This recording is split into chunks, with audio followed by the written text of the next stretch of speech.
Hey everybody, and welcome to the PC Gamer Show. My name is Tom Marks, assistant editor here at PC Gamer. With me today is James Davenport. James, how you doing? I'm good.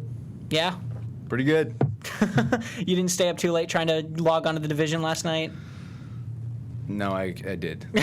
Well, we'll get into that later. Also with me today is Chris Livingston via the Future TV, or whatever we're calling it now, Future Screen. How you doing, Chris? Well, I was going to say pretty good, but James said that, so I will go with not bad. Okay. I like the variety. I'm into it. Yeah. It's nice. But we've got a great show for you today. A lot of stuff has happened, as Panzer2 in the chat already mentioned. It's been a busy week. We're going to be talking about all of it and more. We're going to be briefly talking about our time with the Vive. If you watched last week's show, you know we clumsily unboxed one last week, a Vive Pre. And then we got to play with it the following days. And we're going to be just talking briefly about like what we thought, having unfettered access to one. We'll also be discussing The Division, which came out today, and James and Chris have been playing this morning. And then Fable Legends getting canceled with the potential and probable Lionhead Studios being closed. And on top of that, we're going to segue that conversation into a discussion about Microsoft's UWP, their Universal Windows platform, and kind of the drama that's been around that in the recent days. Sounds like a religion. Yeah, it kind of does, doesn't it? Culty. Yeah.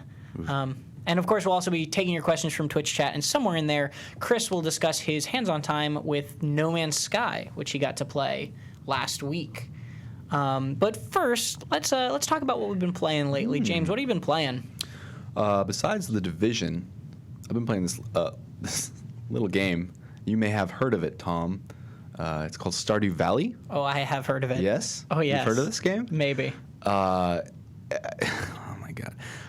My friend from Canada was visiting, and he wouldn't shut up about this game. And last week, during the work week, you wouldn't shut up about this game. I would not. And finally, I decided, okay, I'm gonna give it a shot. I never liked Harvest Moon. I've never really liked those previous farming games like Kingdom of Keflings. Anything that's just like meditative and slow, and it's never been my jam. This game is my jam. It consumed the better portion of my weekend. Even though I had a friend visiting, we could have done anything in the city. He's been to San Francisco once or twice, but he's like, you just want to play Stardew Valley? we can go to the park, Matt. You want to play Stardew Valley? And we played a lot of Stardew Valley. Why it's hooking me? Well, I think it's because you can go about doing just about anything in the game at your own leisure. Mm-hmm. I know some people, like we've been talking to Will in the office about it, and people seem to dive deep into different portions of that game. I've been diving deep into the mining aspects and exploring the world, and kind of the mysterious parts of it are like the unfolding narratives are interesting to me. I know some people just dive deep into the farming. My friend wouldn't shut up about like asking girls on dates, and I was just like, it's not my priority right now, man. I just wanted to dig in the mine, get some iron, get a damn silo built so I can finally get some chickens and feed them. It's a terrible, beautiful, amazing loop that's super gratifying intrinsically. It's a game that ultimately amounts to just doing more of the same thing and more efficiently. But it asks you to care about these things. And that's sort of why I'm into it, because it asks you to curate a farm. It asks you to develop relationships. It asks you to get to know this land. It asks you to one of my favorite parts is that there's like a Walmart, essentially like a department store that rolls into town that your character used to work for on a corporate level. And you get the opportunity like to buy local for higher price or from the cheapo depot, and that's a cool like moral dilemma in a game that I can really get behind. I kind of am curious to see how some of that stuff plays out, because it seems to be a through line in terms of like how the narrative in the game works. And I'm not sure like how the narrative in the game works. It's something you play forever, or if there are like complete storylines for these characters. I'm just in love. I'm in love. You still playing it? I haven't had much time lately to jump back into it because it's the type of game where I don't want to just play like one day at a time. Like I want to block out 3 hours to play Stardew Valley. And I haven't had a huge opportunity to do that lately. But I was going to mention, I'm glad you brought up Stardew Valley because this weekend I was in San Luis Obispo for the weekend. Okay. And instead of playing Stardew Valley, I went to an actual farm and I saw actual crops and like ran around with actual chickens and animals and sheep. I got to pet a cow, and oh man, me and this cow had a moment. It was great. Were you just looking for the closest like? No, we were just in San Luis Obispo, and it's called the Avila Valley Barn, and it's just a place where you kind of can go and hang out and get pie, and it's a nice little place. And it was really funny to be immersed in digital farming and then show up on an actual farm and like be in front of be petting an actual cow. I really connect with Stardew Valley, I think, because I grew up in rural Montana, and a lot of my friends were in FFA farmers themselves. So I spent a lot of time like around farm culture and farm life, and it spiritually I feel like the Harvest Moon games never got to me in the same way because they are this like idyllic, pastoral, perfect, caricature of farming life, and that's charming and that's nice. But Stardew Valley has flawed people. It has the Walmart-ish. What do they call it? Anko? Joja. Joja. Joja. Yeah. So there's the Joja narrative that kind of permeates the thing, and like you start to. I felt really invested in like. I'm playing a video game in which I'm getting invested in connecting with the land, but I think like I don't know, like I think there's a really the sentiment there is really, really honest and earnest, and it's so sweet. Like it's not often I run across a game that just makes me feel very nice, and it reminds me of like universal values that are hard to shoot down. And I don't know, it's been very reassuring, calming, except for the goddamn earthquake that ruined my crop. I still haven't hit an earthquake yet, and I hear horror stories.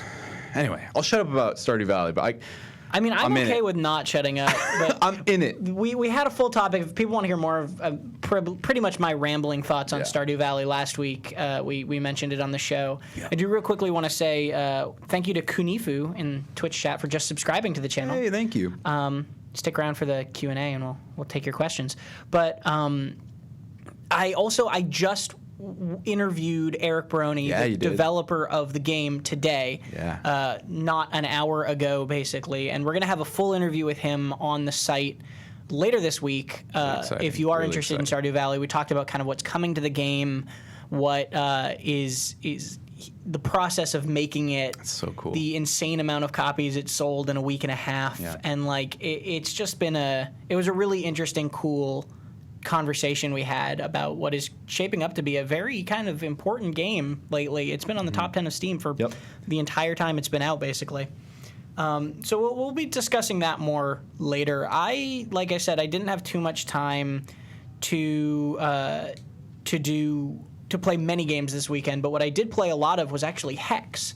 We had the head of this Hex studio join us a couple weeks ago, like a month or so ago, on the show, and I hadn't played it since then, but they did a $100,000 invitational tournament this weekend where they had a ton of competitors, fight it out for first place. I think got $40,000. Damn. Yeah, it was a huge, huge thing. And it was live, and it got me interested in playing the game again. And I installed it earlier this weekend, and I've been playing it a lot, but I've almost entirely been playing the single player of it. That was the most intriguing part when he showed it off to me. Yeah, and I was surprised because I started playing the single player, and it's got these like RPG elements, like your character levels up, which affects your deck, and you have equipment that affects cards in your deck.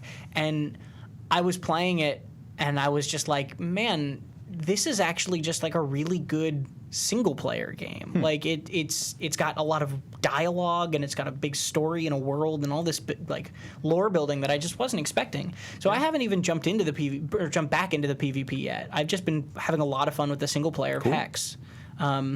Good to see that in a CCG. Yeah, it's a refreshing little thing. Yeah.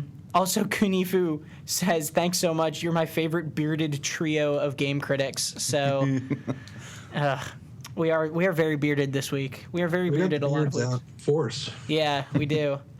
Well, Hex. I've been digging Hex. Cool. I won't go off on it because I haven't been playing too much of it. But yeah, those are the games I've really been wanting to give my time lately. Is Hex and Stardew, and Stardew is all encompassing in a certain regard. I think for the next couple of weeks, if not months, Stardew's gonna pop up a lot. So stay tuned, folks. Yeah. So Chris, what have you been playing lately? Well, it was almost Stardew. I had a moment this weekend, the Saturday morning. I was up early, and I was like, was hovering my mouse over the purchase button on Steam, and I was like, all right, I need to think about this. If this is as good as everyone says, it's going to take over the whole weekend. So I didn't buy it because I was afraid I would get kind of sucked into it, which is great, but there were other things I kind of wanted to do. Because I had actually purchased Factorio.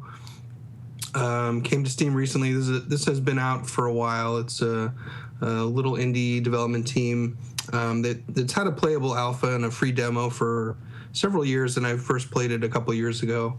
But it did come to Steam. It's actually currently the highest rated game on Steam for user ratings. There's 3,000 thumbs up and like 28 thumbs downs. And I think deserving of it. It's a fun kind of isometric survival and crafting simulation. You're a little tiny astronaut stranded on a planet, and it feels somewhat typical of those types of games. For a brief start, have like a little pickaxe, dig up iron ore, you dig up copper. But very quickly, you start building machines to do those things for you. So once you've got just a little bit of iron, or stone, you can build a oven and start baking these things, and then you can build machines that will dig up that stuff for you and kind of drop it in a box. And then it's like, well, now I have to pick up the stuff out of the box and carry it around. Well, then you start building these mechanical arms to take things out of the box and put things on conveyor belts. And, these machines run on coal, and here you are stuffing coal into a machine like an idiot. So you run a conveyor belt and another arm to feed the coal in. And it's all about automation and creating machines to do all this stuff for you. And it's really addicting once you get that first taste of like, oh, I never have to physically pick up this resource and put it in something again. It really becomes this kind of weird compulsion. Like, what am I doing, and how do I make a machine do it for me? This is Factorio, right? This is Factorio, yeah. That's not at all what I expected out of that game. I didn't think it was like from the screenshots. I didn't think it was a crafting-ish game at all. So that's really cool to hear. Yeah, and so I didn't play for a whole lot this weekend. And in fact, I messed up when I was generating my planet. I set the enemy. There are these sort of giant insects that live on this planet with you, and all these machines, as you might expect, create a lot of pollution. And if it drifts over to these hives, the giant bugs get very upset and they rush over and beat you to death. So I had set their like frequency to high for some reason, and so like my first little planet I was just getting killed by bugs every few seconds. But so now I have to start building, automated defenses. There are turrets and walls you can build, and of course, you have to restock them with ammo. But of course, you don't, because you can build conveyor belts and robot arms to keep a constant supply of ammo feeding into these machines. So, yeah, it's really neat. I played it a couple years ago for a while, and I'm looking forward to getting back into it because it's a really satisfying feeling to build this sort of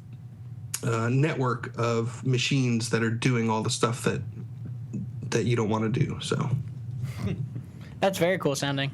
Let's talk briefly also about your time with your hands-on time with No Man's Sky. yes, I went down to an event for No Man's Sky. It was a PlayStation event. So it was on PlayStation, so I PlayStationed it, which was awkward because I have not held a PlayStation controller in many years, so I don't know where the square button is and stuff. But yeah, I got a brief time with it, maybe 20-25 minutes. Not really enough time to really change my general thoughts about it, which have been since the beginning. Like, I'm really interested in this. I'm curious about it. It looks really beautiful. But I've always been kind of like, okay, well, like, what do you do and how much fun is it and how satisfying is it? Which are still kind of my general questions. The demo kind of started in this little solar system. There were maybe 4 planets. They were very close together. This wasn't a, hop in your spaceship and head for the stars type demo. This is like, these are what some planets may look like. And it was kind of funny because there were, I think, about 10 of us playing at once, and we were all on this planet together. Now, you can't see anyone because these planets, it may sound redundant, but these are planet-sized planets. So even if the 10 of us were on the surface of this planet for years together, we probably wouldn't run into each other. It would be like running into one of 10 people on the planet Earth. It'd be very, very unlikely that you would actually run into someone. But just the idea that there were other people on this planet with me, I was like, I need to leave. Like, I just want to get, because the guide was like, so, I can show you the crafting. You can walk around. I'm like, no, I want to get off this planet. I feel weird that there's other people. I want to be like alone on a planet somewhere. I want to be the first person or the only person, because that's what the game is all about, exploring and being the only one to find something. 25 minutes just seems like a comically short amount of time to have with a game of that scale. Yeah, it really was.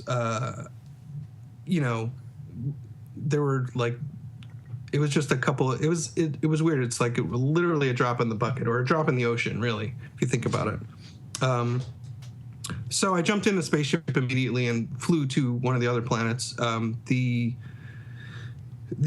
flying of the spaceships is I don't know if anyone out there's been playing Elite. It's nothing like Elite. You jump in your ship and it takes off automatically, and you point up and you're gone. It's all very much designed to make exploration like just as easy as possible. Like, you want to leave a planet, you're gone. There's not going to be anything in your way.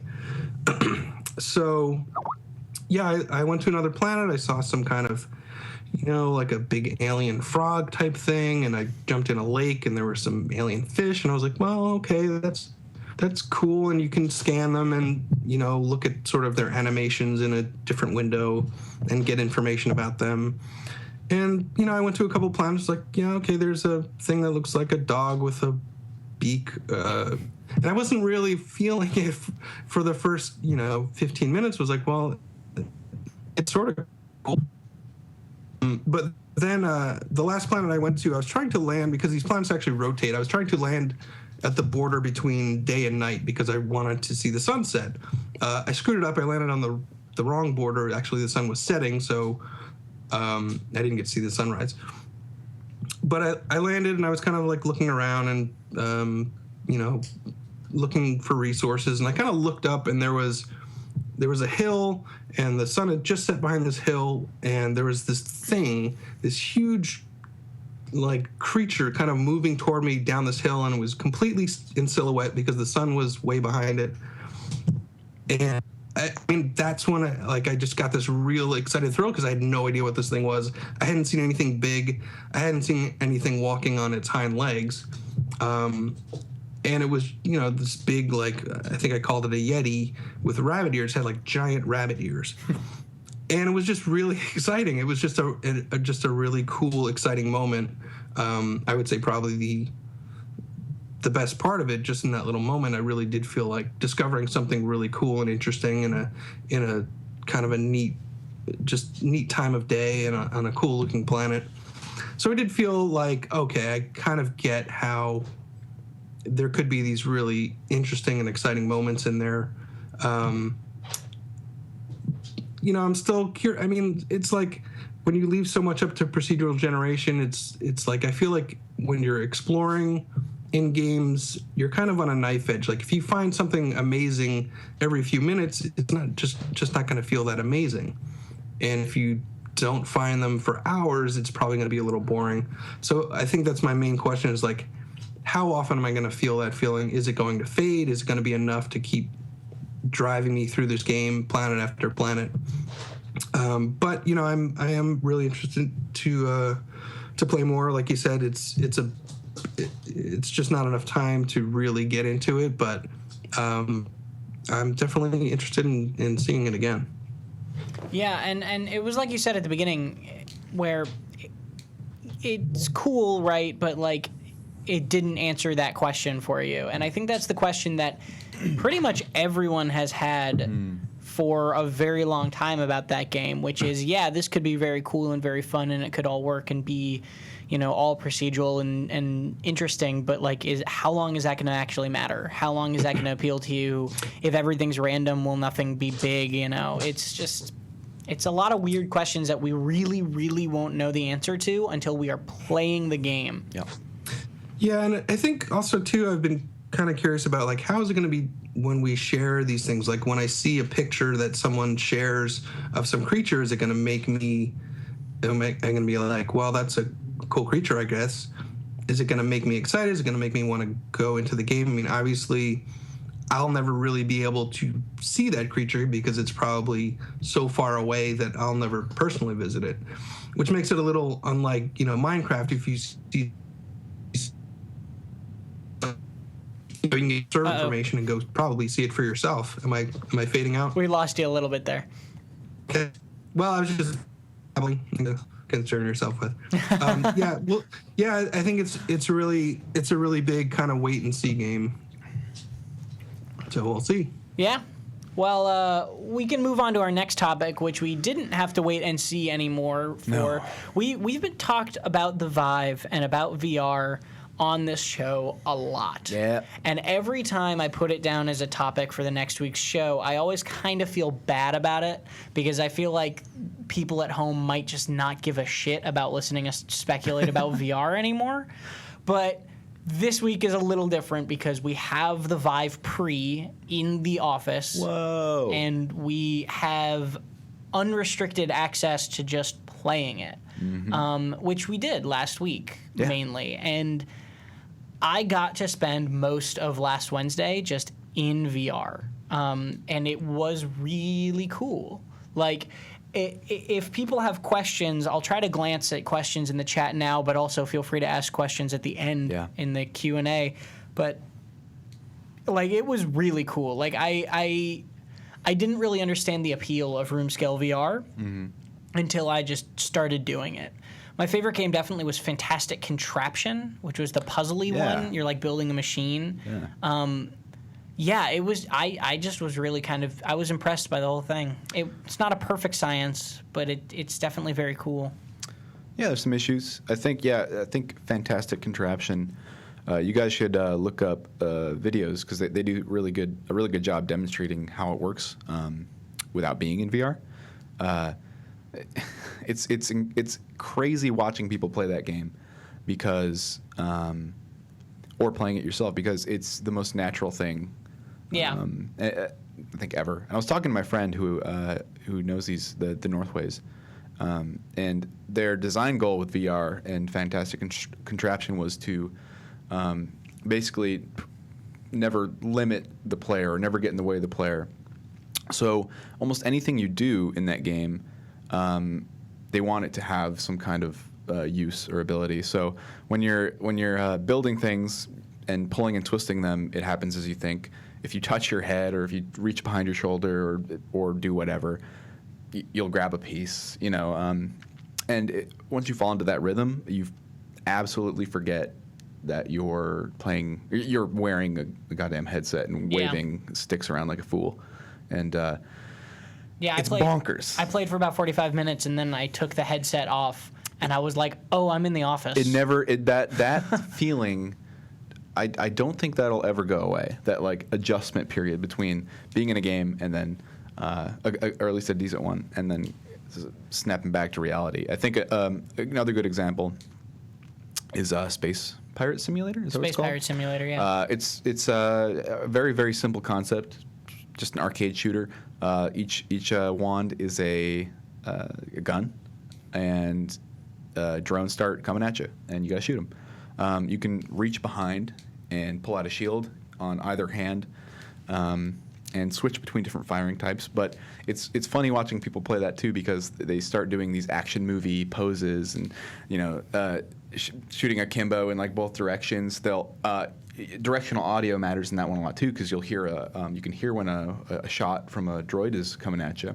So you'll see people like boom, grab a shield, not even looking, still shooting this way. It's the first game that made me want to roll around on the ground. Which would not work with that cord. No, the cord bugged me a lot more than I thought it was going to. Same. There's the 3 cables coming out of the headset, going down your back usually if you set yourself up correctly, but it's weird to walk around with those cables. It made me really feel cautious about stepping. Especially there's a mini golf game, Cloudlands or something. I don't remember the name of it. But There's a mini golf game, and I mean, it works kind of as you'd think. You hit a ball with, and to traverse the course, you point at the place you want to go and pull the trigger, and you're there. And it's kind of jarring at first to get used to it, but when you're positioning yourself around the ball and maneuvering the golf course, like I twisted around the cable so much. Yeah. It became very, very annoying. It doesn't exactly. Panzerg said, "How much does the cords get in the way?" It's not like they're like. I wouldn't say that they make it not fun or unusable. It just is like noticeable. Yeah. It's just kind of you always have to keep like the back of your head like, okay, my cable is here, and kind of have to like flip it back to get it out of your way occasionally.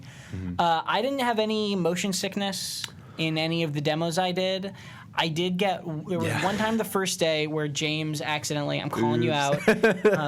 Well, to be in your defense, we had to set up the sensor on like a stack of cardboard boxes, and so he accidentally brushed the cardboard box, and like the whole world I was in like just started shaking, like there was an earthquake, and like tilted like 90 degrees sideways, and I was just like, what's going on? And I left on the headset just like a little too long, and when I took it off, I had a headache right like kind of behind my right eye. That was like a nail was in my head sharp. Oh no. And it lasted for minimum 3 hours. Ugh. It just stayed. That's fucked up.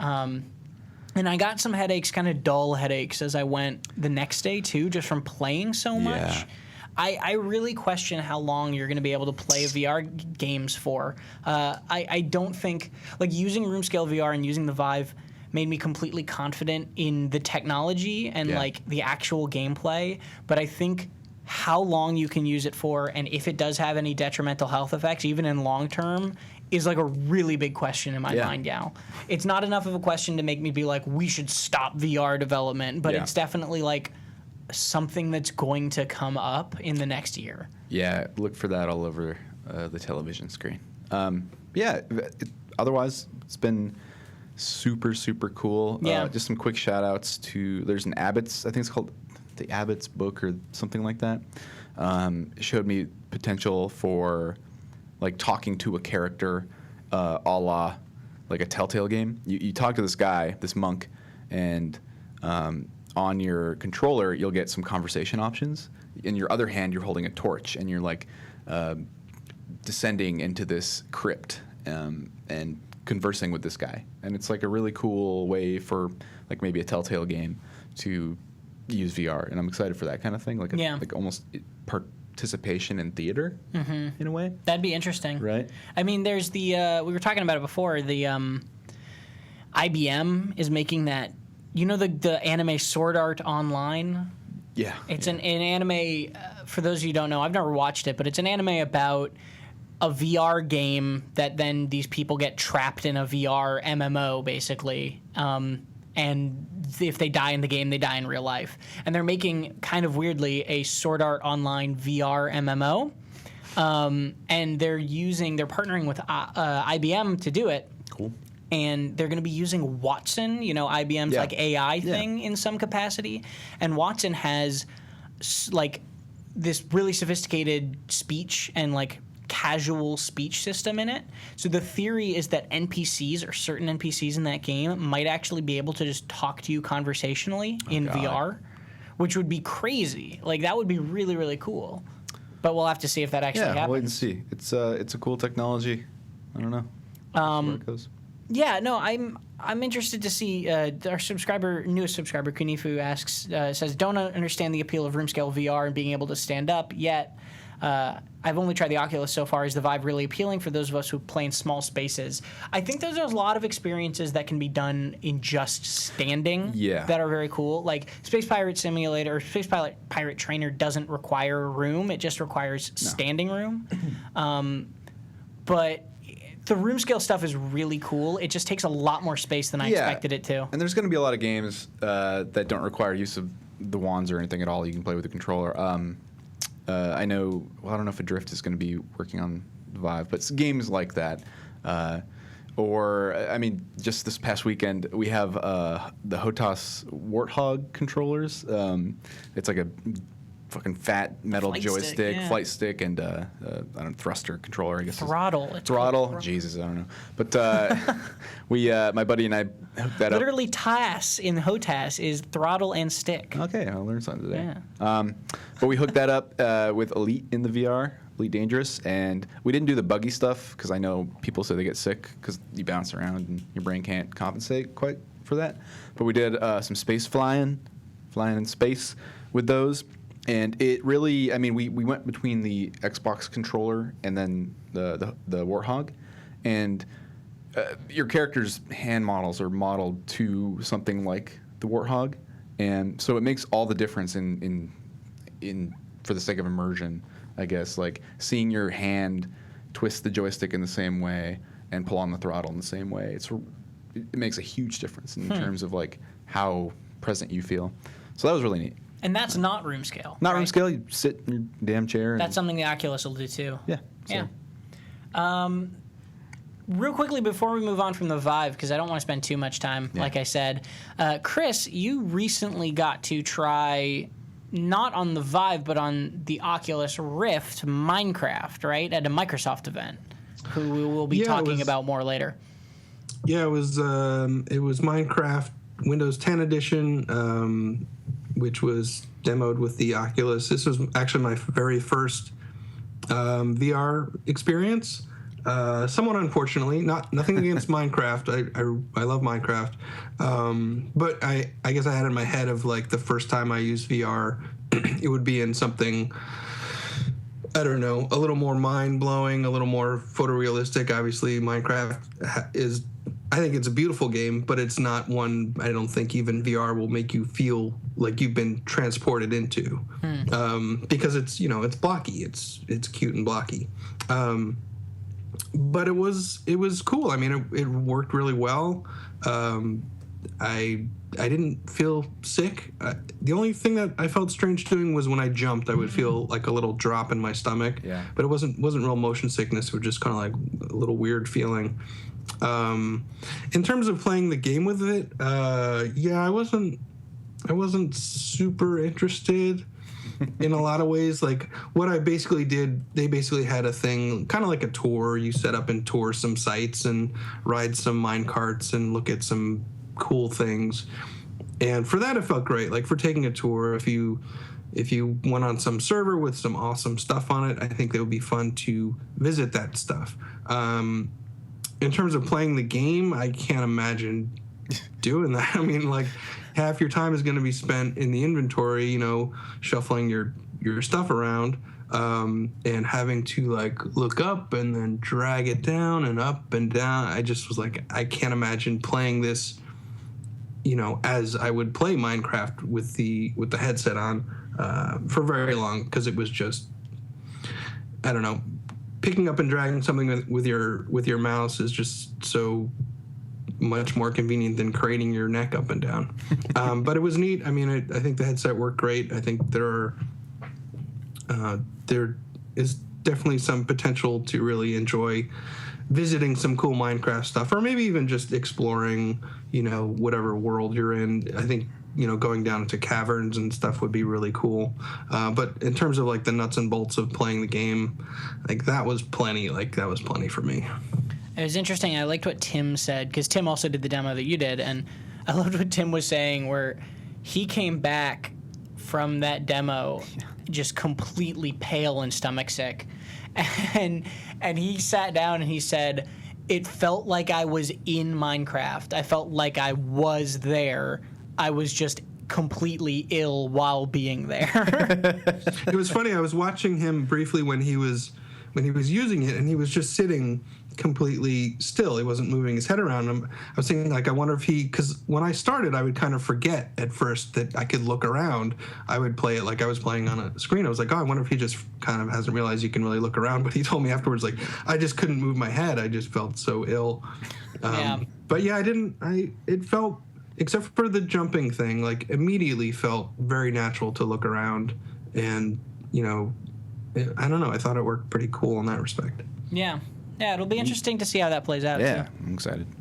Well, we can move on from VR for today. And let's talk about The Division. The Division came out today, technically last night. Yeah. Technically to some server issues last night. But I saw a thing. I'm interested to hear your guys' experience of, first, before we jump into the game, the server issues that happened.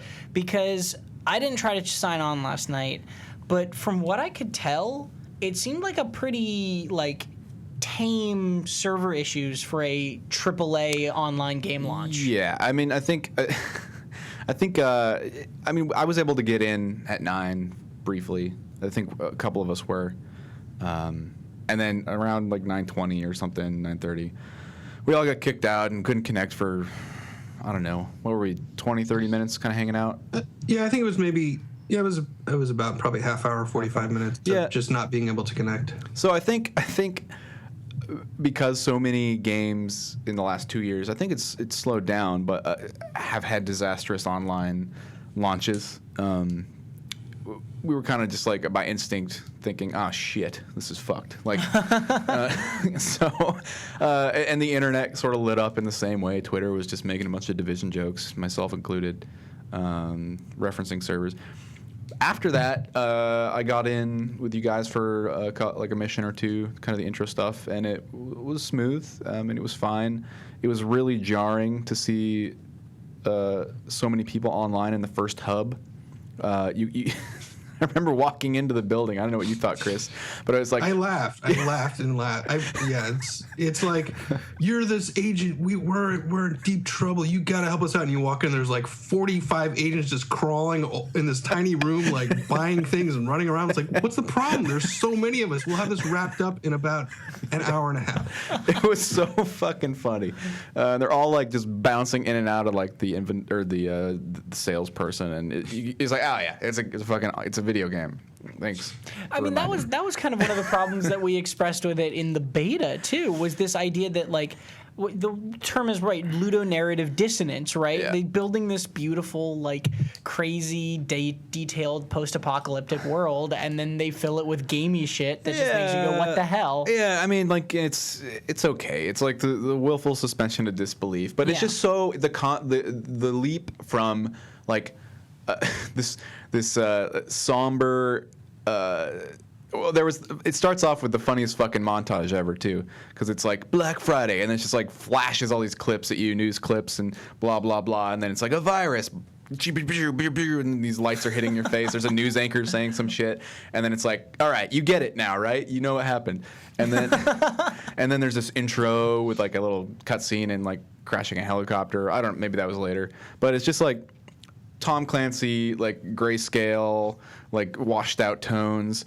Oh fuck, the world's fucked, man. Fuck. And then and then you walk into that first safe house, and it's boo, all these a little anthill of these gruff looking dudes and ladies just running around all janky, and with stupid usernames, and I mean that's funny, and that's fine. I mean, I'm not gonna sit here and go, ugh, get it right, video games. Come on, stay consistent, because hey, we're all in on it. You know, we know sort of what we're getting into. Yeah. But yeah. I mean, you can't complain about a game being a game at a certain point. Yeah, and it's just especially, like I said, the Tom Clancy tone, which permeates every single one of their games, self-serious bullshit. It's fine. It's just like makes those things stand out so much more. You know, it's so much less playful with its narrative. But I don't know. What did we do? We started the game. Yeah, we did the little intro mission, and then Tim and I did the first thing you kind of do is, like, you have a base of operations in a post office, and there are 3 different wings. There's like a medical wing, there's a security wing, and then a tech wing. And when you there's a kind of like a starting mission for each of those wings, and once you've done those, you can start upgrading these different wings in your base. So Tim and I did the medical one, which we'd also done. You just turned back into a robot.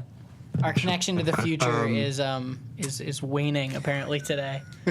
And this morning I played a bit on my own just to see what that was like. Kind of ran around and am I freezing? I'm freezing. You were, but you're back now. What was the last thing great. you heard? It was great because you froze on this shot of you just like really stern looking in the monitor. The last thing we heard was you talking about running around a little bit on your own. Yeah, so I kind of ran around on my own just to see what there was to do for solo players. And there's, I did a couple encounters. They're toned way down when you don't have partners, but they're still okay. And then James and I did a few extra missions after that this morning to unlock the other 2 wings of our base. Yeah. I mean, and so far, I'm enjoying it. Like, I'm liking it a lot more than the beta kind of led me to think I would. And that's partially because I think graphically it looks great. There's a lot, like, some really detailed textures. There's some, like, a lot of minute details in that kind of tell stories. And like, the environments are all cluttered and like kind of like labyrinths, some of the levels. So it feels like you're just descending into this, like, the belly of the city. It almost feels like we did a level that introduced these fire enemies. I call them fire enemies because they just blow up and spray with fire. But they're all wearing like tanks on their back, as you know, that you can shoot, which then explode. It's one of the best video game tropes, when you can shoot a tank on an enemy's back and make them explode. And it's really comic and satisfying. It's kind of like I know Tim had concern over how satisfying the combat would be in this game, because he likes Destiny, which is often compared to this game, because like when you shoot an enemy in the head, it like pops like popcorn, and it's really satisfying. It's like a dopamine rush. These guys were sort of like that. They kind of tapped into that. They weren't wearing hoodies. They weren't like, we had concerns that they would just be bullet sponges. There's still a lot of that, but it was really satisfying to hit their weak spot, see them go, oh shit, and like scramble at their back or whatever, and then like just explode. They weren't wearing their Kevlar hoodie. There's a lot of Kevlar hoodied men. I probably killed. I probably killed we probably killed like 200 dudes within a couple minutes of playing. But I don't know. Yeah. Combat was satisfying, especially when Chris was in there. Did you think it picked up when it was like more people in a group? Yeah, I mean, and I think we kind of saw. I mean, we're both very early on. We don't have a lot of different skills and abilities yet, but I feel like we got a little taste of how you can kind of work together. You had that cover reinforcing ability, and I was kind of I got a rifle this morning, so I've been kind of doing the sniping thing. So I just would reinforce my cover so I could be a sniper, and then I had I don't know what you call it, a health bomb gun. I could shoot a health bomb at James wherever he was if he was getting hurt, because he was more kind of advancing on the enemy than I was. Although James is very good at avoiding my health bombs. I would dodge it every time. He's masterful. At one time he kind of dove. He dove for another reason. Health. We lost you again there. Avoided it quite deftly. So. Skype is ruining my day. No, it's okay. James, you dove out of the way, I think. Yeah. I mean, yeah. There's a lot of the abilities that you get seem to encourage, like, teamwork and in interesting ways. Like, we've barely scratched the surface with them. Like you said, one of mine, I can shoot this thing at cover that reinforces it and reduces damage if you're sitting behind this cover. So if there's a weakling on my team or it's me, I can help someone out. If they want to hold that place down. There was the health bomb. Recently, I played a mission on my own, and I got a turret, which you can just throw out, and it's basically like a flanking free pass, and it distracts people. It does quite a bit of damage, and it lets you run around because some of the enemies start mixing shit up. It's not just like dudes in hoodies who come at you with baseball bats or pistols. There were the fire enemies, which like to come at you, get close, real close, and just burn the fuck out of you. There were there's one guy who, an engineer, who would start building his own turrets, and they would often hang back and hunker down. And the only way to get them was to eliminate their turrets and use cover to kind of maneuver and flank behind them. And I think that's where the combat's really shining. I think, especially with more players. Myself, your strategy is a bit limited, but it was kind of fun we kind of fell into a rhythm where Chris, he had a rifle, he would kind of find high ground, and I would usually run down the center or find a flanking maneuver while he popped him off from up top. And I think as difficulty increases, as you unlock abilities, if they're interesting, there's a lot of room to make, for the game to be a super cool cover shooter. And I typically don't like cover shooters. I think Gears of War was a lot of fun. I think a lot of them are sort of lazy in their design. But the environments here they have a lot of layers. They have a lot of opportunities for flanking. They are almost like puzzles in some ways. And it's really fun to think about, okay, if Chris is going to be up top or if he's going to be over here, what's the most effective way I can, get behind this engineer while avoiding these, melee dudes. So the combat's not nearly as shallow as I thought it would be. It's still super weird that they're bullet spongy sometimes, and sometimes it feels arbitrary. But it's less of a problem than I thought it would be because I'm sort of enjoying it, and the combat's frantic enough that I forget what I'm doing. See, I'm really glad to hear that the enemy variety kind of is more varied. The variety is more varied than the beta we played, because that was one of my biggest complaints. Was it seemed like everybody was the same.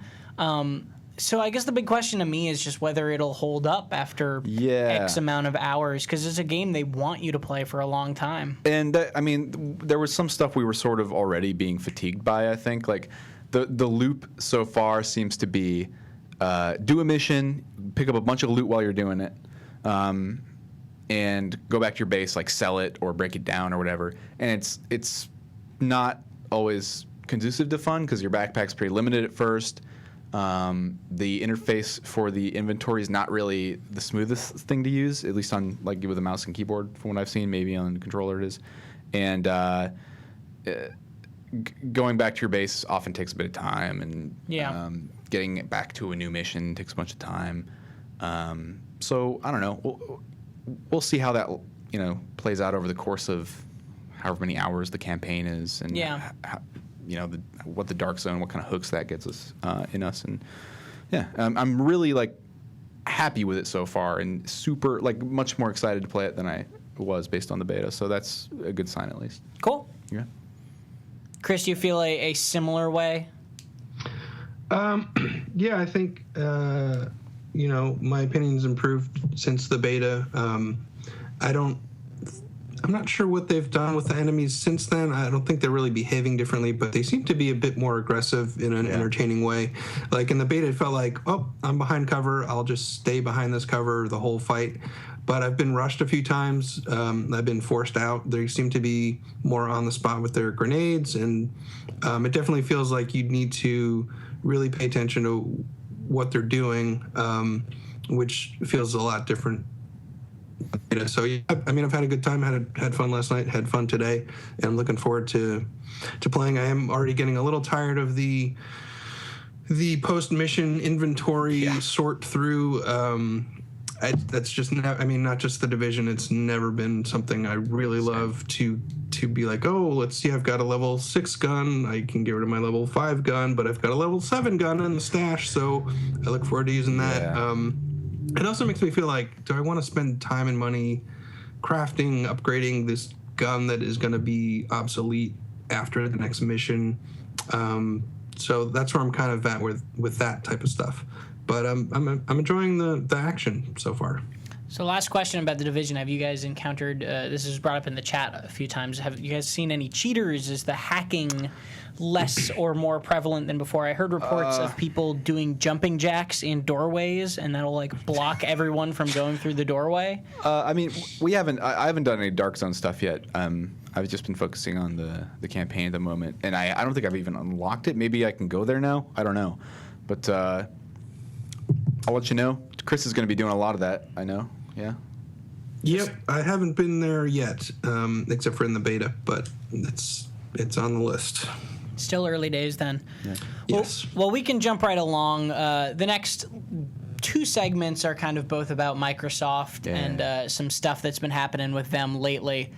We'll probably blend the 2 topics into each other, but the first one is a big one, I think. Fable Legends has been canceled, which some people watching or listening right now will go, so what, that game looked dumb. And that's totally fair because it didn't look incredible, but it also like is still a bummer because I thought it looked like it had potential. But worse than that, Lionhead Studios, which has been around for a very, very long time, is being shuttered as part of that. The whole studio is going to get closed down. And I'm posting a great piece that Richard Cobbett wrote for us on the site today called The Legacy of Lionhead. For those of you guys who don't know, Lionhead was Peter Molyneux's original studio. They did Fable, all the Fable series. They did Black and White. Loved Black and White. Yeah, I was just thinking the other day, too, and this is what really kind of bums me out about this, is I was always in the back of my mind hoping for a Black and White sequel. Yeah. Right? Or I guess they made a Black and White 2, so Black and White 3. And then I was thinking, how cool would Black and White be in VR? Where your hands are like one-to-one with how you manipulated the world. That would be so good. It'd be a lot of fun to be a dickhead god. I think, throwing people around. Yeah, and it's never going to happen now. No, damn it. So it's a little bit of a shame. It's never a good thing when a studio closes, especially one as venerated as this. But what are you guys' thoughts? I'm interested to hear about Fable Legends getting canceled. Because I was tentatively interested in the game, and there's something to be said about how a lot of the 1v4 asymmetrical games that have been coming out lately have really not done well. Evolve did not do well. Sword Coast Legends did not do well. Another one that I cannot remember the name of at this moment, BioWare making Shadow Realms, got canceled. So a lot of these 1v4 asymmetrical games like this haven't been doing well lately. So it's not a huge surprise that this was like on Microsoft's kill list, but it's still a bummer. I wanted to try it. Yeah, personally, I wasn't interested in the game. What weirds me out is how far along in development it seemed to be. I know, I think an email went out like the day before for their newsletter saying like they were going to update the beta or whatever. It's alarming to me, not because I necessarily think it's a sign that kind of game can't work, because I think people have not, or developers haven't really experimented. I think the payment model and the unlock system might be why that game failed. And there's all these different reasons why these certain games may have failed, not necessarily because of how they're designed or what they do. But most of all, it's just worrisome for me because of maybe the business motivations behind it and priorities shifting and jobs being lost and so on, and the Fable property, as far as we know, dissolving and going somewhere else. And I don't know. It's just a bummer overall. Bummed out. Yeah, Colin R80 mentions also in the chat that Lionhead made the movies. Did you guys ever play that game? Fucking bonkers. That's a cool game. That's a great game. Yeah, I love it. I really liked it, at least. Maybe I'm like one of two people. You and me. I'm sort of enjoying it. It wasn't quite, I think, what I was hoping it would be, but it was still, I thought, pretty cool. Movies was like a kind of sim theme park, but for a movie studio, and you would actually get to like make the movies to a certain extent. It was pretty neat. It's a shame that a studio with a lot of good ideas, if not maybe a lot of hits, is kind of closing.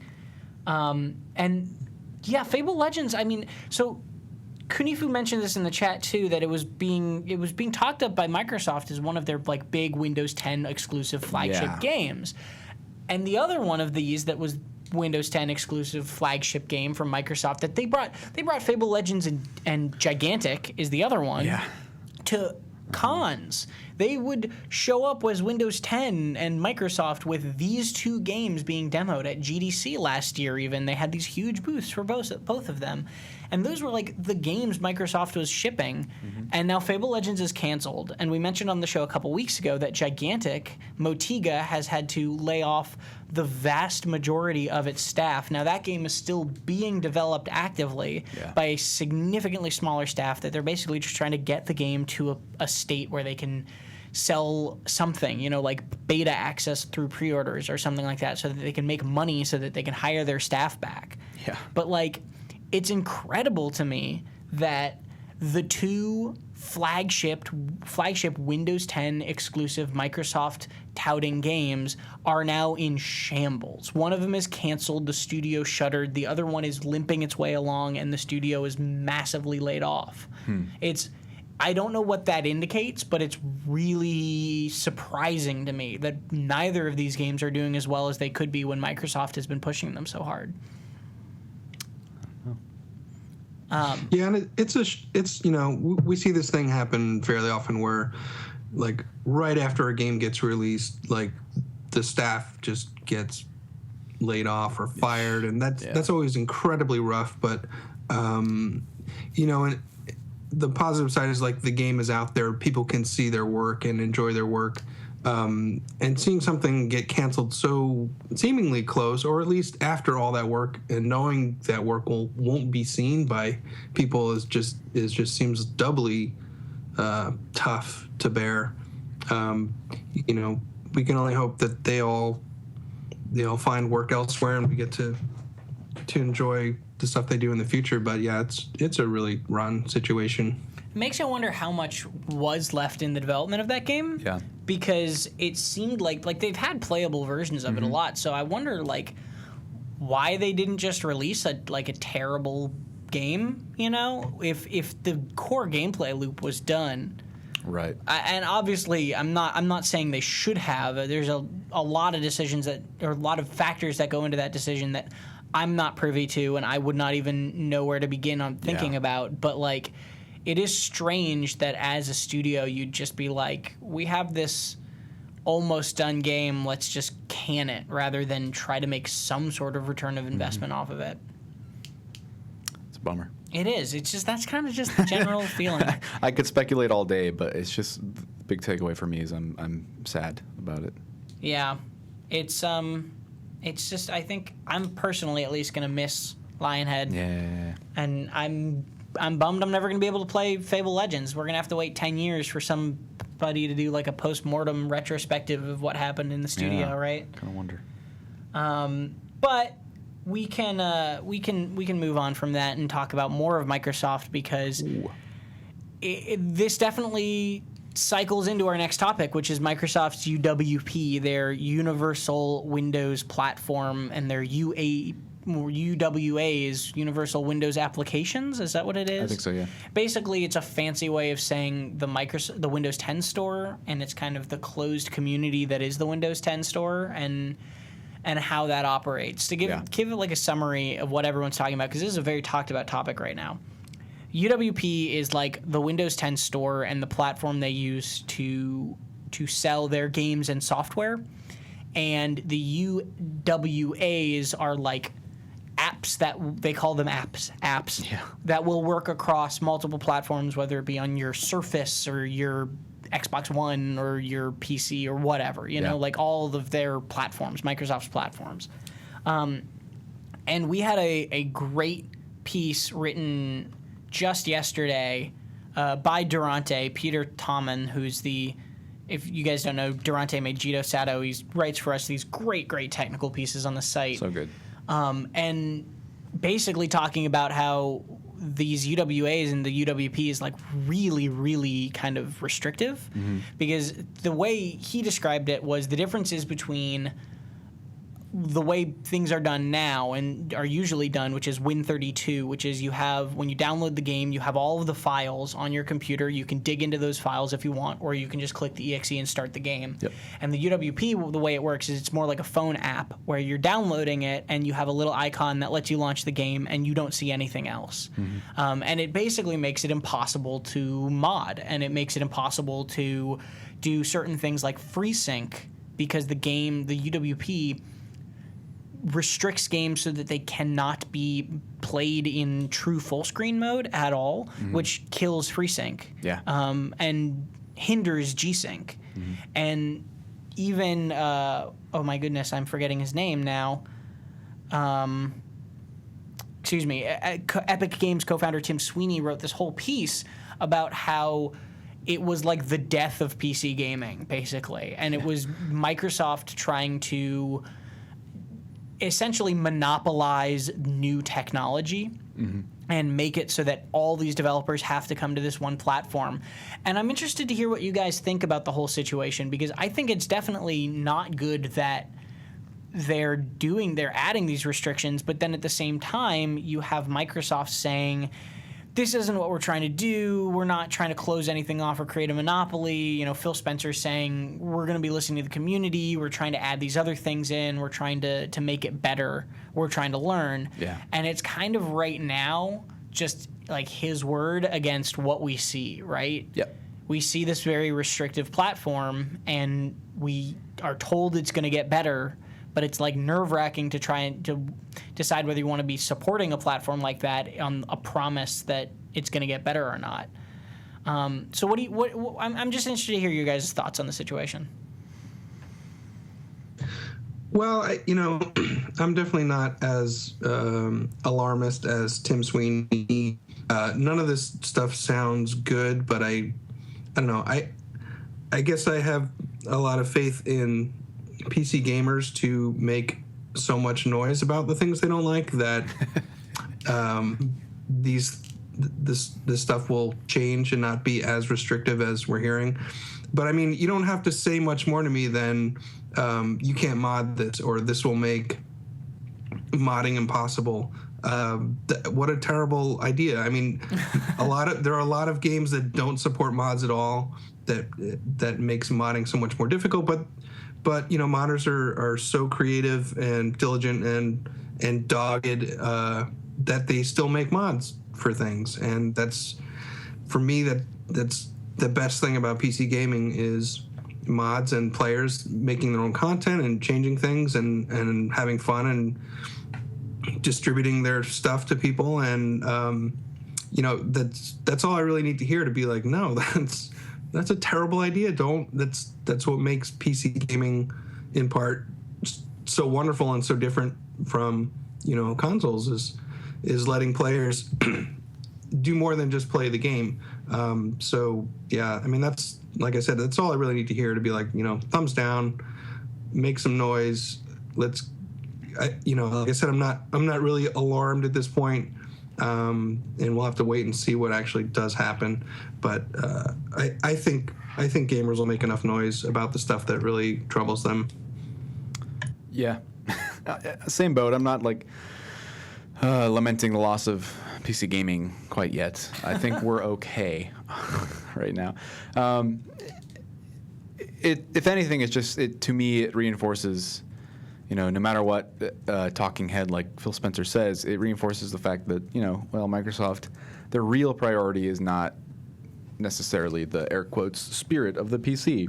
It's to protect their interests, and they may not always find the best route to doing that.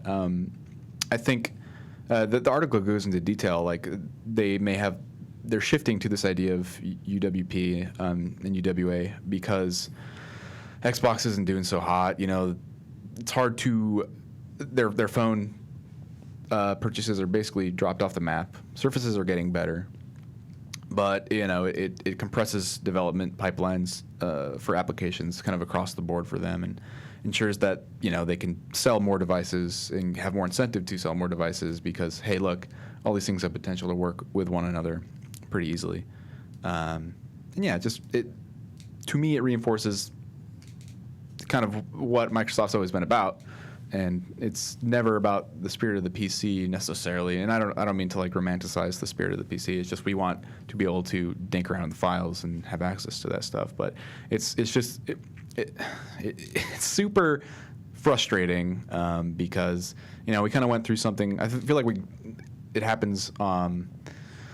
It's almost a tradition now where every 5 years Microsoft makes their grand return, their grand statement to the PC, and it's always botched in some way or compromised by their business interests, either with whatever the hell the Windows experience or whatever the old overlay they used to have that was in Dark Souls and so on, or this today. It's a bummer, especially because a game like Gears of War Remastered, which is Gears of War, I don't know how old that is at this point, that game, but it's old, right?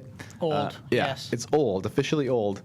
And yesterday I tried running it on the PC I use in the office lately, which has a 980 Ti. I think it has a Skylake like 6700K, and more than enough RAM, and that just didn't run. It was highest settings, on high settings, I got a frame rate of probably 2 frames per second. So when you see stuff like that and you can't really troubleshoot it, you can't dig around the files, you can't do anything about it, it disarms gamers, and it disarms like people who use these things and feel a lot of ownership over their their PCs and their desktops, and it takes that away, and it feels invasive and frustrating, and it's not what we do is about. What we do is about modding stormtrooper helmets onto soldiers and playing as Geralt in Skyrim. That's what it's all about, baby. That's PC gaming. That's PC gaming. Yeah, and there is something to be said for. Phil Spencer of Microsoft has said that they're going to be making an announcement, an event, detailing their plans more on the 30th of this month, on March 30th.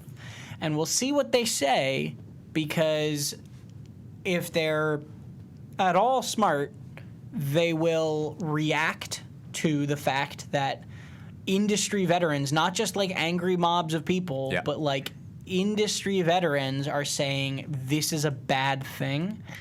And hopefully they will at that event say, we heard you, here's what we are doing to fix it. I'm not suggesting that they completely abandon their UWP and what they're doing, right? Like, no. That's kind of rude to say, I hate this thing so much that I don't even want to give you a chance to fix it. Just burn it with fire and get rid of it, right? Like, I am open to them listening to criticism, changing the way they want to do things, and as long as it isn't a detriment to the rest of my PC gaming experience, them doing their thing.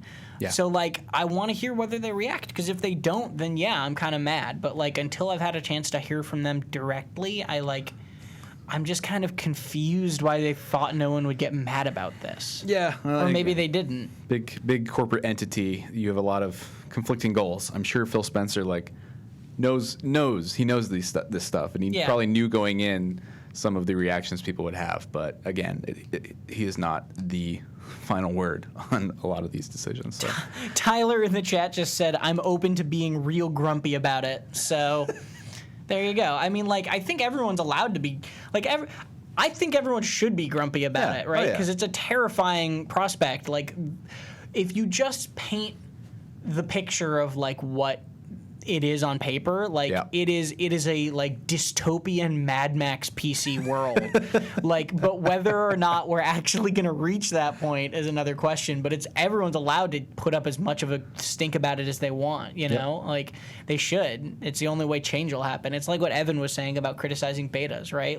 You can't have change unless you say what you don't like. So you might as well say it. Got to say, it does make me worried for the state of the Quantum Break PC version. Yeah. Let's see. I think it's gonna be bad. Ouch. Well, it's not gonna be up to my standards, my high standards, yeah, my towering. We'll see. Shiny. Tim standards. did play it. Tim and Chris, you played it as well. Quantum Break. You guys played it on PC, right? At the same event that you played Minecraft. Yes, we did. We both played it. And it worked all right. Yeah, I mean, I thought there was fun there. It worked fine. There were. I don't know, do you want me to go into the whole thing, or? Yeah, please. Let's do it. Yeah, there were. We got to play with 3 time powers that were all kind of fun. Just for some background, someone built a time machine and everything went horribly wrong. No way. Holy so shit. as a side result, you get time powers, and there's a time bubble you can throw around enemies that freezes them, and then if you poke your gun into the time bubble and fire a few shots, they just kind of stack up, and then when the bubble pops, all those bullets arrive at the same time, which was fun. There's also a time dodge that lets you kind of speed up to avoid getting shot. The best part of that is at the end of the dodge, which is only maybe a half second, you get a little bit of bullet time. So if you dodge directly at a group of bad guys, just at the end you get this little moment where you can just carefully pop them all in the head, and that was a lot of fun. And then what was the third time power? Was that the shield? Oh, right, yeah, it was like a bubble. You could put a bubble around yourself, and if you did it right up close with someone, they would kind of get knocked back. And that stuff was all fun, and the shooting was pretty cool. I'm a little confused at why they think putting a TV show in the middle of the game is a good idea. It's really strange. I mean, you'll play a segment of the game, and then you'll make some decisions, and then they'll show you a 22-minute episode of a TV show that reflects those decisions, which sounds kind of cool in a way, but I don't know. Personally, I don't want to stop playing a game to watch a TV show unless it's a great TV show, I guess. Tim said the TV show was I can't remember the exact quote, but he said it was the quality of a show you'd see on Sci-Fi Channel that doesn't get past one season. Yeah, I unfortunately couldn't watch it on mine. The audio didn't play, so I just left. So I didn't get to see it. But it just in general, it's I don't even like watching cutscenes, man. I don't want to sit there for a half hour watching a TV show, unless, I guess, maybe if it's a great one. It's an unusual idea. I'm not really sold on the sit there and watch portion of it, but the gunplay and the time powers I thought were a lot of fun. Cool. That would be, see, that's the type of thing that if you can't skip the TV show part, would get modded in day one. But if if it's not available as a universal Windows application to be modded, then... You know what's funny about the PC version? You have to stream the video. You don't get to. Yeah, you have to be connected to the internet to watch their TV show. I don't know. It's so weird. So what if you just play the game offline? Can you just skip all the scenes? I don't know if you can. Okay. I guess. I don't know. Maybe This they is just send you like smelling worse and worse. novelization. You have to read the novelization before you can continue playing. They just give you like a 20-page script that you have to like read and then like do like I agree that I have read this script before proceeding through the game. Oh man.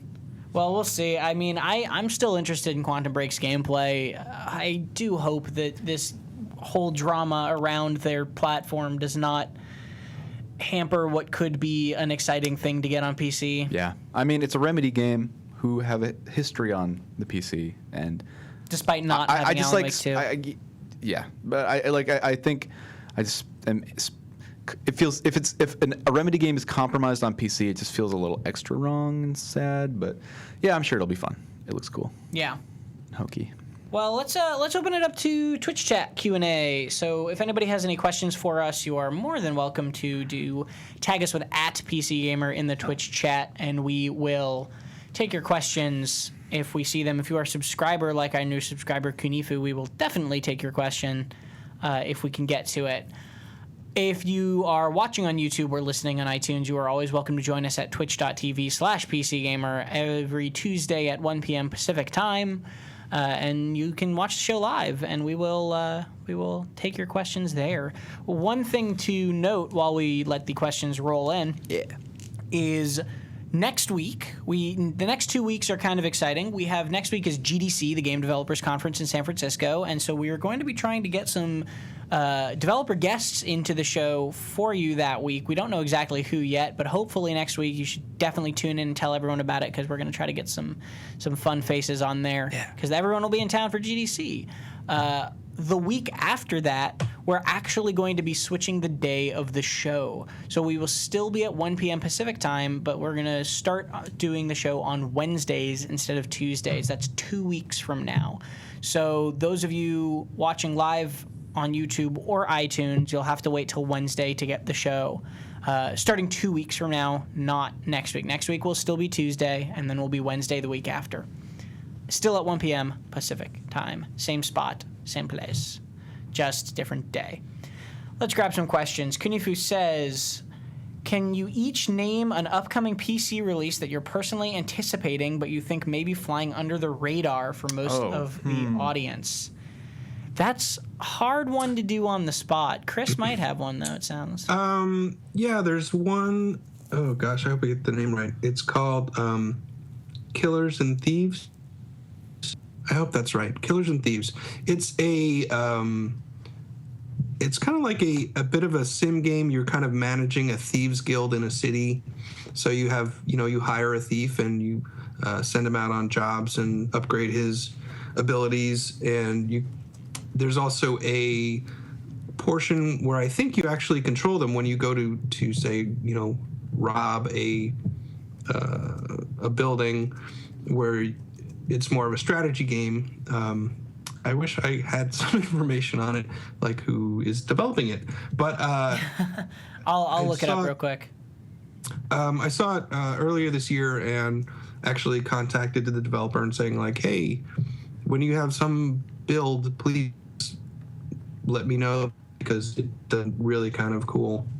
Cool. I don't know if it's flying under the radar or not, but it's definitely one I'm interested in. And I think it's coming out in 2016. Nice. I have two quick ones. The first, I don't really know anything about except the name of it and a few GIFs that the developer puts up on his Twitter. It's called Steven's Sausage Roll. And it has probably one of the best homepages I've ever seen. Be careful if you Google it. I think it's just stevensausageroll.com. But don't Google it in a public place. But Be very careful. It just has this weird, absurd, off-kilter like art style surrounding everything that he puts out, and I'm really excited for it. The developer, I'm spacing the name, and I apologize, but it does a lot of experimental small games, so it looks really neat. The other one is Night in the Woods.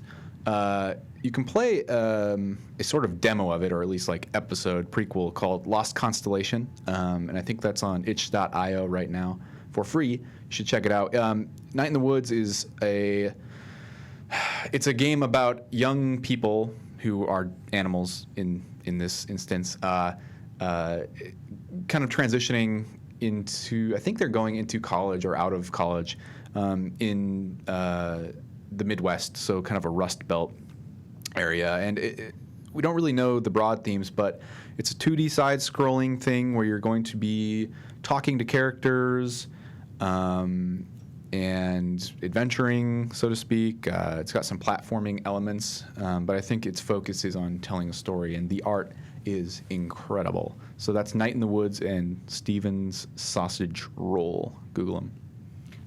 I think mine would maybe, the only one I can think of that I don't know if this is under the radar necessarily, but I'm excited for Obduction as kind of like off the road games. I forgot about that until now. So, Obduction is the next game by Cyan Worlds, which is the people that made Myst.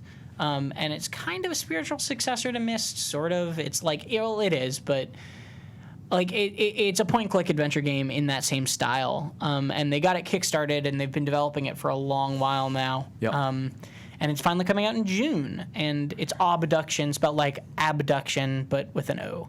And I'm excited to see where that goes. I think a lot of people are also anticipating that game, but it has the chance to be a very good puzzle game, and just coming out soon, yeah, pretty soon, June. Cool. So we'll see. I think I'm excited for that one. Let's see. Panzer 2 says, tell me about the PC Gamer Weekenders. Yeah, for those of you who don't know, Evan mentioned it last week on the show. The Weekender was this big live event that they did over in the UK. Mm-hmm. They had lots of games. They had lots of demos. Lots of developers showed up.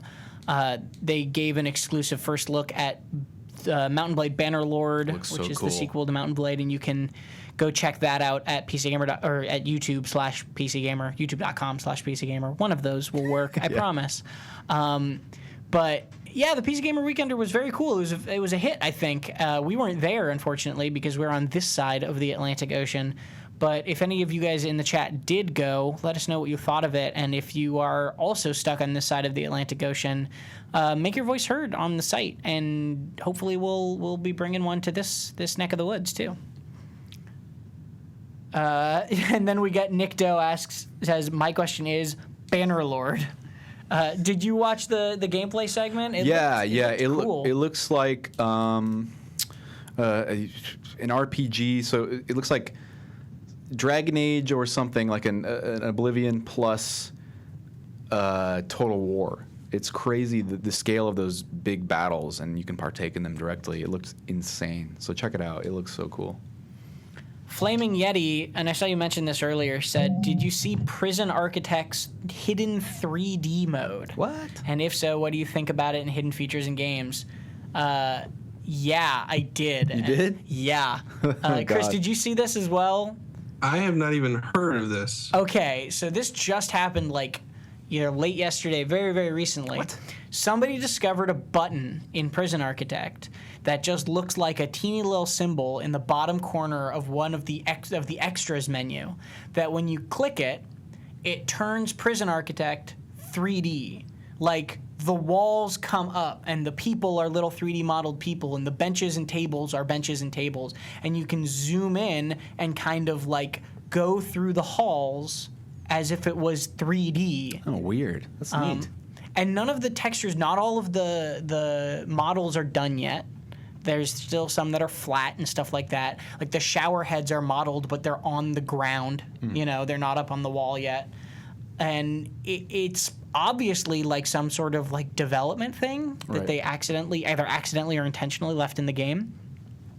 So nobody knows what it's for yet, because it's obviously not done, but it's obviously a thing that they are actively making. Yeah. And here's my theory. Are you ready for this? Here we go. You guys can hear it here first. I'm pretty sure this is dead on. I think they're adding a VR mode to the game. And I know that sounds weird.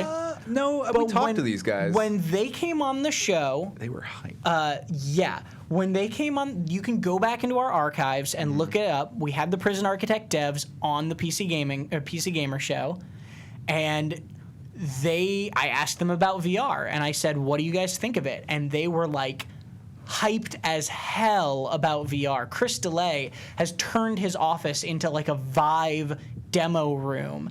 They have been playing with it for months, and when I said, will your guys' next game be a VR game, they kind of just went, like Mark Morris just went, like, what do you think? Like, yes, we're crazy excited about it. Yeah. So my theory is, because all the polygon or all the models and stuff are really low res in the Prison Architect mode. So like my theory is it's adding just enough depth that if you were looking at it like you were looking at a board game in VR, you could like move your head and you could see your prisoners and stuff like that.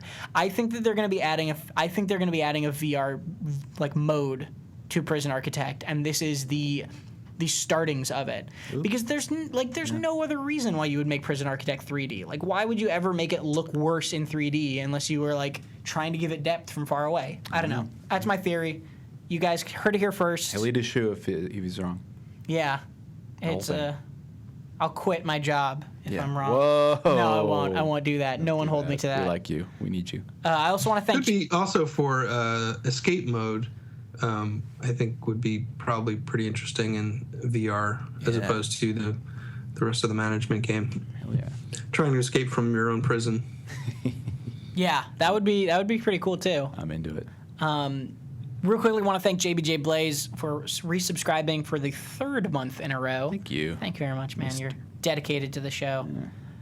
Yeah. Let's see. Let's take some others, though. Gray 80 asks, Quantum Break PC version locked frame rate, 30 or 60 frames per second? We don't know yet. Part of Microsoft's caginess about that sort of stuff is what you just don't know. It looked nice when Chris and Tim played it on the PC version at this Microsoft event, but there's not really an easy way to tell in that sort of situation. Yep. Zakita asked, what's the deal with Bear Simulator? They got $100,000 as a Kickstarter, and they made a game that everyone is regretting buying. So how good a game can or could you make with $100,000? Chris, you played, for those who don't know, Bear Simulator got $100,000 on Kickstarter. It was asking for like 20, and then the developer just announced that he's going to kind of like finish up the bugs that are wrong with the game and the promised features, and then just like stop developing it. And the reasoning was that he said he wasn't a good enough developer to make it any better, basically. He made the best game he could, and he couldn't do anything else. Chris, you played it a little bit. What do you think about that news? Yeah, I mean, it was okay. I mean, it was a bear simulator. I don't really know what else bears do besides eat and run around, and I guess they shit in the woods, which is not in the game. Oh, damn. At least I did not find a shit button. I don't know. I think, I don't know. It's weird. You hear bear simulator. Yeah, I get why that raises $100,000, because when people see something that's kind of like maybe a joke, they want to take part in that joke by, it's like the Kickstarter guy who wanted to make potato salad, and I don't know how many hundreds of thousands of dollars he got. I don't know. I thought it was sort of an okay little game. It just didn't have much sort of going for it, I guess. I don't know. I don't know what you could do in a bear simulator without turning it into goat simulator and making it a wacky adventure. Maybe I'm wrong. Maybe there's a way to make a bear simulator really satisfying. But I don't know what that is. But this isn't it. It wasn't that great. Well, it's always a shame to see stuff like that end kind of on a unfortunate note. From what I read, I didn't read any like nefarious intentions in it, because he's going to be patching bugs and stuff. I don't think the dude was like cutting and running with money. I think he got more money than he was expecting, and he was an amateur game designer, and that caught up with him to the point where he felt like overwhelmed. And also the internet is cruel, like he probably got really fed up with being constantly insulted. Like, that's understandable. Yep. I don't think he did the Kickstarter just to get the money and ran or anything like that, though. I think he just got overwhelmed. Let's take a couple more real fast. Panzer2 says, no one has mentioned Overwatch or Rocket League so far for tradition's sake. I think that's a good point. Overwatch did just get a release date coming out in May, so that's exciting. Yeah. Much quicker than I thought it was going to be. Like, they're going to start the open beta kind of soon, too. You can buy into it pretty soon. Damn. Yeah. It's not too far off.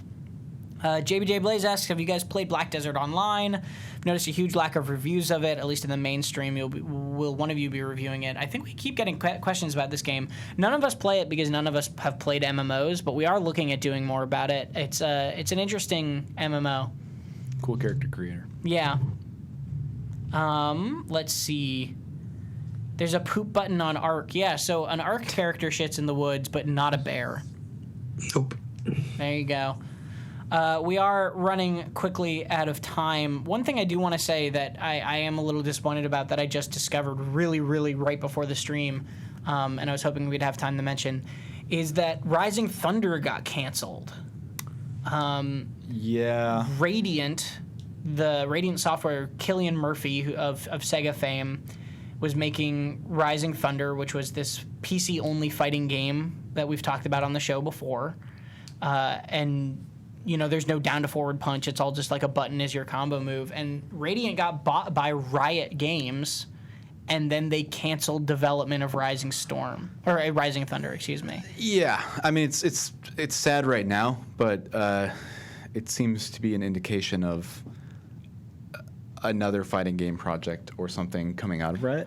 I'm hoping for a League of Legends fighting game. That's what I think. Dude, I want a League of Legends The first thing I thought was, okay, how can they make a successful free-to-play fighting game? Well, they have all these recognizable characters. Riot has, the built-in audience for some of that, and they have like all the resources for getting a payment model that works off the ground and keeping a community going. So, that'd be pretty insane. I mean, I like the idea. I'm always down for a fighting game that licenses characters or has characters from other games I've played. Like, I love the mashups like Marvel vs. Capcom, Smash Brothers. All those games are novel and great. And if they can make a cool fighting game like based around League of Legends, that'd be dope. That's the first thing that came to my mind too, Yeah. and I would be totally on board for that. Sounds cool. Also, Case Money in the chat says Seth Killian, not Cillian Murphy. Yes. Cillian Murphy is the guy who played Scarecrow in the Batman series. It's a weird. My bad. Mix-up. Yes, Seth Killian, not Cillian Murphy. Excuse me.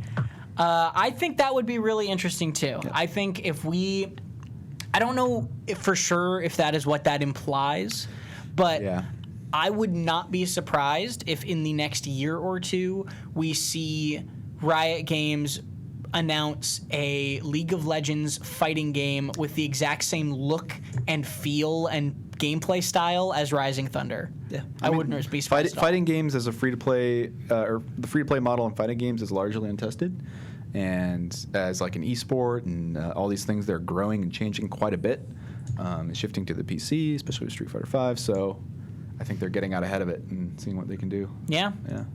Well, we are out of time. Thank you, everyone, for joining us. Once again, we will be back with a special GDC show next Tuesday at 1 p.m. Pacific time. Then the following week, we will be switching to Wednesdays at 1 p.m. Pacific time. But you can always join us right here, twitch.tv/PCGamer.